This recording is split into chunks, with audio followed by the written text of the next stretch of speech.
Question for you. How many different scents do you think you can smell? 100, 300 or 1,000?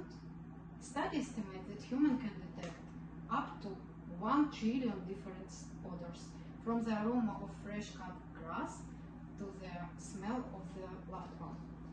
However, not only are we constantly surrounded by odors, but we are also producing it. Scientists constantly fill the anthropology of odors with discoveries. One of them led to the Nobel Prize. This study discovered that the same tiny sense detectors found in the nose are also found in some pretty unexpected places like kidneys, muscles, and even lungs. And another new study shows that the odor of our hands can identify our biological sex. In this quick talk, I will counter you with the two recent smell science concepts. The first one explains how can we smell by the body, but not only with the nose. And the second one examines whether the odor can be used to identify us like fingerprints.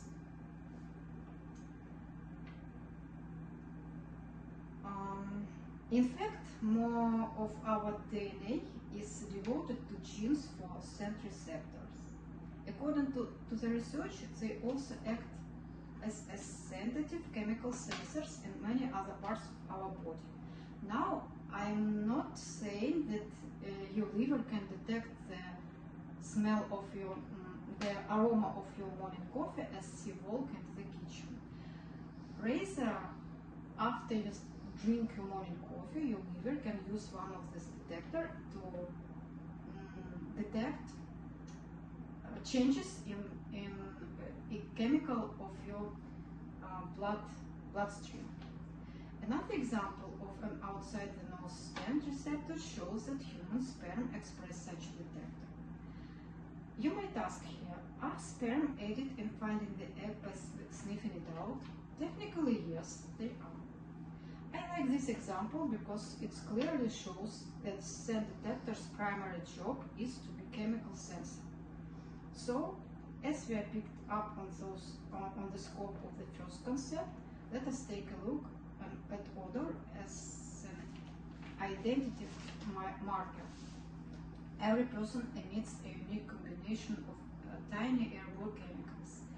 This means that, much like a fingerprints, our body contains information that distinguish us from others. One of the earliest pieces of supporting evidence came from University of Pennsylvania. Studies called the T-shirt study demonstrated that humans can distinguish the scent of worn T-shirt belonging to different individuals. It gets even more compelling when we look at genetic side of this problem. Another study showing that women could identify men with different immune system genes just by smell. And not less important line of research concerns the million bacteria that lives on our skin. It found that people with different skin microbiomes produce measurably different odors profiles, even identical twins who shared the same DNA. So now you are aware of two recent smell concepts, and in conclusion, I can say that smell is one of the most ancient of our senses. We smell inside our mother's womb even before we are born. Our olfactory system allows us smell not only with nose but with entire body. It's also true that what we smell like can be used as our key biomarker. And maybe that's the magic of scent. It provides that even the smallest trace of us can linger, connect, and matter.